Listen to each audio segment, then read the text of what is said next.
তার মহোদয় শ্রেষ্ঠ আমরা বলে মানি। এইবার আধ্যাত্ম লীলা যদি কহিবারে যাই, তিন করি মুসলমান দেখো মতুয়া হয়ে যায়। তিন করি মুসলমান মতুয়া হয়ে গেল। কি ঘটনা ঘটিয়া সে মতুয়া হয়েছিল, কথাগুলো শোনো দিয়া ভক্ত শ্রোতা মনু। এই যে তিন করি মুসলমান মতুয়া হয়ে গেল, চিন্তা করেন না সেন যত ভক্ত জ্ঞানী দল। তিন করি যেদিন দেখো মতুয়ারা যায়, গোপাল সাধু দল নিয়ে ওই রাস্তা দিয়ে ধায়। চিন্তা করেন জ্ঞানী দলে মিথ্যা কথা নয়।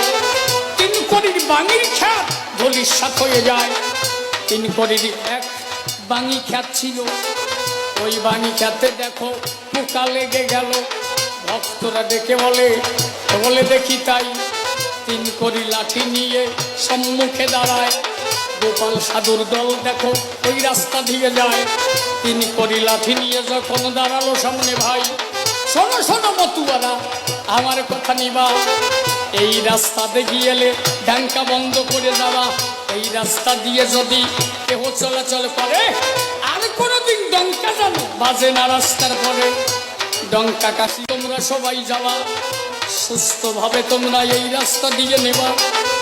তিন করির ভয়ে দেখো মতুয়ারা যায়, ওরা কান্দি মতুয়ারা যেদিকে ধায়। দেখে বলে তিন করি ওই মতুয়াদের ধারে, ডঙ্কা তোমরা বাজাতে পারো বলি তোমাদের ধারে। আমার ওই যে বাঙির খ্যাত পোকা লেগে গেছে, বাঙি খ্যাত আমার কিন্তু ধ্বংস হয়ে গেছে। যদি ভগবান তোমাদের থাকে হরি গুরু চান, ওই বাঙি খ্যাতে যদি হয় ভালো সমান। বাঙি খ্যাতে যদি আবার ফুল জালি হয়, বাঙি খ্যাতে নূতন যদি ফুল জালি পাই, আমার ওই পোকা বাঙি যদি ভালো হয়ে যায়, ডঙ্কা তোমরা বাজাতে পারো কোনো দুঃখ নাই। দল নিয়ে সবাই দেখো ওরা কান্দি গেল। মতুয়ারা মনে তখন ভাবনা করেছিল, হে বাবা গুরুসান তুমি মোদের কথা নিও, কৃপা করে তিন করির বাঙি খ্যাত ভালো করে দিও। আমরা নইলে এই রাস্তা দিয়ে যাওয়া আসা করি, কেমন করে আমরা বলো ডঙ্কা কীর্তন করি। ওরা কান্দি থেকে যখন এরা বাড়ি যায়, তখনকার ওরা কান্দি কিন্তু সহজ কথা নয়। হেঁটে হেঁটে যেতে হতো ওরা কান্দির পথে, 15-20 দিন লাগতো হয় না কোনো মতে।